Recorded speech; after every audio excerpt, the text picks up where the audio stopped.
आलीन पगत रचई गुलाई आलीन पगत रचई गुलाई जनक भवन के शोभा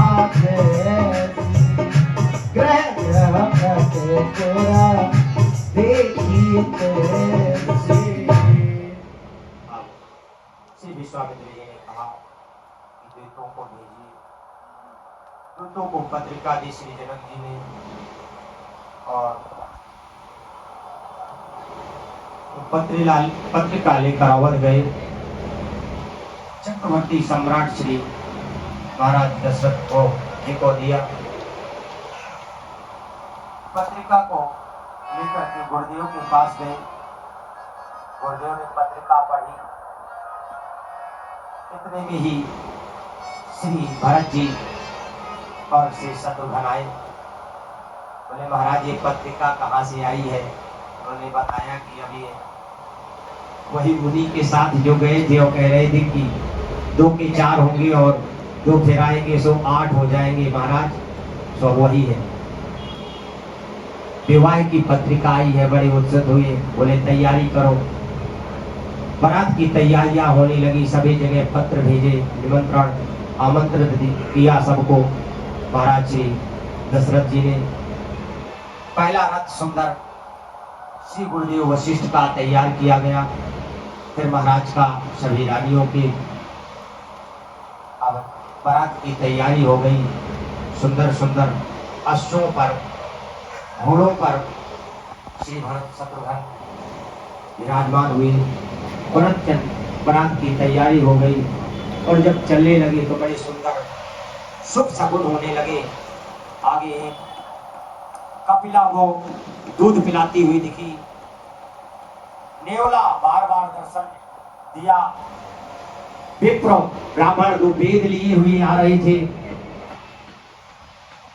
माताएं जल के भरे हुए कलश लिए मिली। गंधी बीन लिए हुए मिले। इस प्रकार के शुभ शकुन हुए। बारात पहुंची।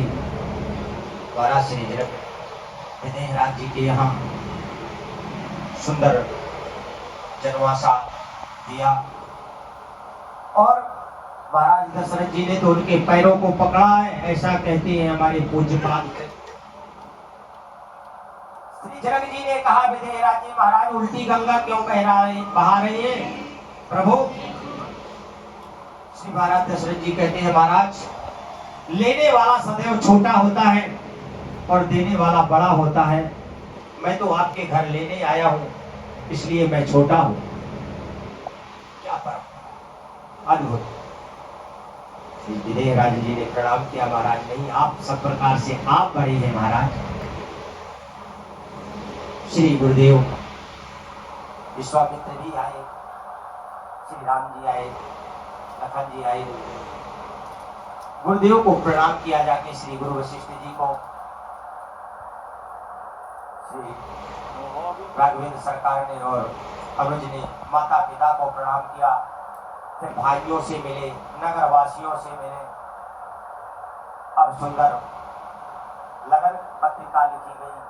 लगन पत्रिका आई और फिर लगन पत्रिका हरे पास मंडप छाई सिया जी को राम ब्याहन पास मंडप छाई सिया जी को राम ब्याहन आए। ओ हरे पास मंडप छाई सिया जी को राम ब्याहन बसिया की देखते लालूनिया जब सिया जी देखते लालूनिया ब्रह्मा पंडित आए सिया जी को राम ज्ञान आए। ओ हरि बास बचाए सिया जी को राम ब्याह जब सिया जी के चढ़त चढ़ाए जब सिया जी के चढ़त चढ़ाए रतम रतम के ले आए सिया जी को राम ब्याह आए हरि बास बचाए सिया जी को राम ब्याह जब सिया जी की भरत भावे जब सिया जी की भरत भावे तब सखियन मंगल गाए सिया जी को राम ब्याह बास बचाए सिया जी को राम ब्याह आए और बने दूल्हा सब देखो भगवान की दुल्हन बनी सिया जान की बने दूल्हा सब देखो भगवान की दुल्हन बनी सिया जान की जैसे दूल्हा अवध बिहारी वैसी दुल्हन जनत दुलारी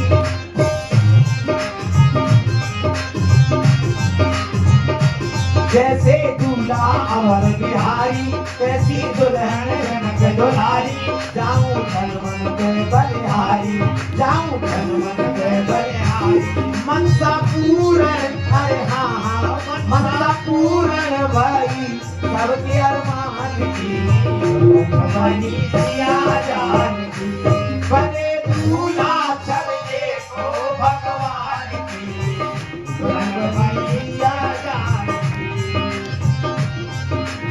अरे सखियां भूली नहीं समा में दशरथ जी की कालिका में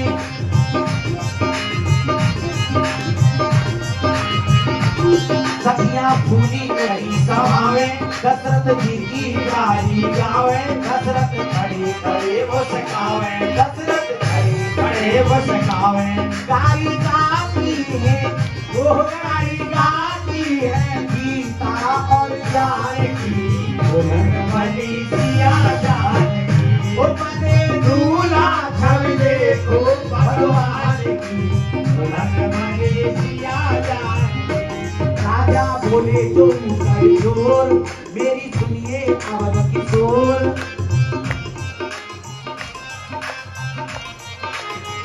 वो राजा बोले तो कर जोर मेरी सुनिए अवध किशोर कृपा करो हमारी ओर कृपा करो हमारी ओर वो पे खाकर अरे हाँ हाँ वो पे खाकर ना सभी जन पान की बनी सिया जान की बने दूल्हा छब देखो भगवान की दुल्हन बनी सिया जान की दुल्हन बनी सिया जान की सिया रामचंद्र भगवान की जय। सुंदर लगन पत्रिका श्री गुरु वशिष्ठ जी को दी गई पत्रिका पढ़ के पढ़ाई।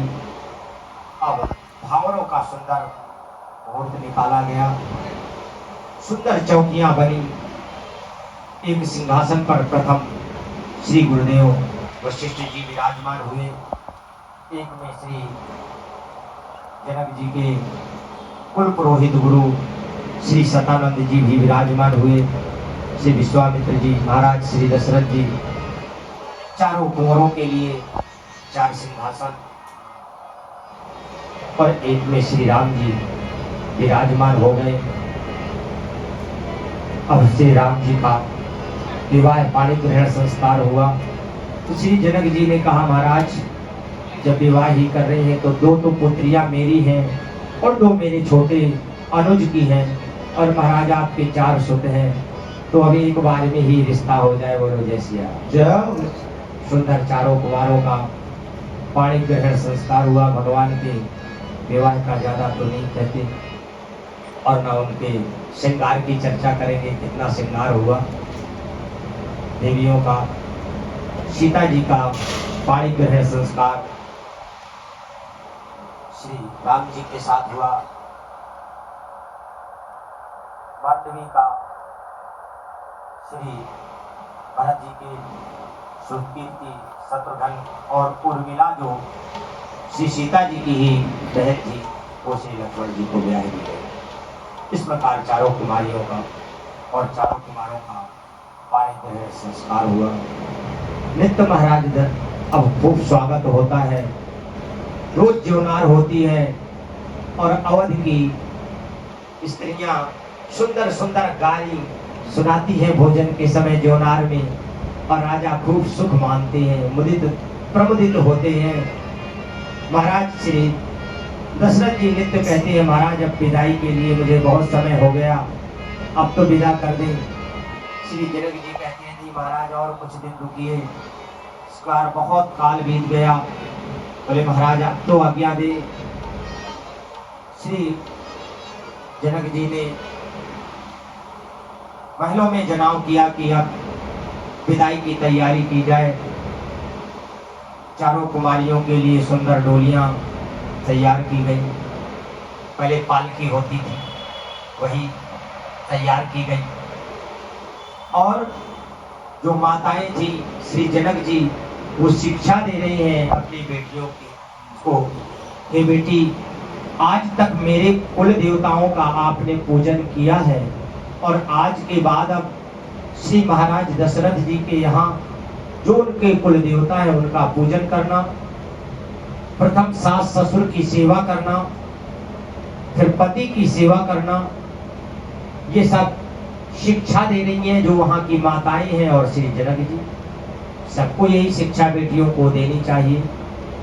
आज संस्कारों से विहीन हो जाते हैं, और मैं तो कई बार देखता हूँ कि अब तो पशु वृत्ति आ गई है। अरे कम से कम कितने जन्म आप बिना वस्त्रों के घूमे हो, अब इस जन्म में क्यों बिना वस्त्र के घूमना चाह रहे हो? मनुष्य योनि बड़े मुश्किल से मिलती है। देखते हैं ऐसे पुरुष तो फिर भी पूरे वस्त्र पहनते हैं, लेकिन माताओं को वस्त्र ही नहीं। अरे सुसज्जित वस्त्र पहनना चाहिए। इस शरीर की शोभा ये हमारे अंग प्रदर्शन करने से नहीं होती, अच्छे गुणों से। माता पिता की भी प्रतिष्ठा बढ़ती है, तो सबको संस्कार देने चाहिए, सुंदर संस्कार होने चाहिए। आज जो है श्री जनक जी ने, विदेह राज ने सुंदर संस्कार दिए बेटी को, विदाई की। उधर श्री महाराज जी भी दे रहे हैं कि आप अब कह रहे हैं राम महारानियों से, लड़कन ब्याह जो है लड़कों के साथ में ब्याह करके पर घर, लड़कनी ब्याह पर घर आई। ये जो है मेरे लड़कों के साथ में दूसरों की बेटियां आ रही हैं ब्याह के, तो राखो नयन पलक की नाई। इनको ऐसे रखना जिस प्रकार से पलक आंख की रक्षा करती है, इस प्रकार से रखना। ये महाराज श्री दशरथ जी ने भी शिक्षा दी रानियों को, ये बेटी के समान रखना इनको। ये शिक्षा उधर उन्होंने दी। विदाई हुई, भगवान आई। श्री महाराज दशरथ जी बहुत तेज दहेज दान दिया, लेकिन मैं हर व्यक्ति से ये निवेदन करूंगा कि आप लोग, ये राजा थे तो उन्होंने अपने समर्थानुसार दिया, और प्रत्येक पिता अपने पुत्री के विवाह में समर्थानुसार देता है। लोग बाग दहेज कभी ना मांगे, किसी से ना मांगे। दहेज लेना अपराध है। आज हमारी इसी कारण से बहुत सी बेटियां कोख में मार दी जाती। मैं निवेदन करूं, और इसका उदाहरण बाबूजी सामने बैठे हैं, अभी पोते का विवाह किया तो बोले मैं 1 रुपया ही लूंगा और कुछ नहीं लूंगा। वैसे ही सब लोगों से मेरा निवेदन है कि कोई कितना भी पिता दे और हम उससे रिश्ता जोड़ते हैं, और रिश्तेदार क्या होता है, उसे बराबर करना चाहिए या कमजोर करना चाहिए? बताओ। अपने बराबर रखना चाहिए। यदि संपत्ति सब उनकी बिक जाएगी तो बराबर काहे के रह गई? इसलिए वही लेना चाहिए। मैं इस सबसे निवेदन करूंगा, और जो यूट्यूब चैनल के माध्यम से श्रवण कर रही हैं देश विदेश के लोग, उनसे भी यही प्रार्थना है, जो हमारे हिंदू सनातन के व्यक्ति हैं, सबसे कि कोई भी दहेज में कुछ भी ना ले। महाराज श्री दशरथ जी आए, सभी की विदाइयां की, श्री विश्वामित्र जी को बार बार आग्रह करने लगे, उनको भी विदा किया, वो सबके लिए चले गए। और जब ते राम ब्याहे घर आए, जब ते राम ब्याहे घर आए, घर घर होत आनंद बधाई, घर घर होत आनंद बधाई। अब तो श्री राम जी जब से आए नित्य आनंद हो रहा है। पूरे ग्राम को सजा दिया गया, सबने तोरण पताका लगाए थे प्रभु के उसमें, और सब अवधवासी, और हम आज सब अवधवासी बैठे हुए सब आनंदित हुए। आज की कथा का विश्राम यही करेंगे। कल की कथा में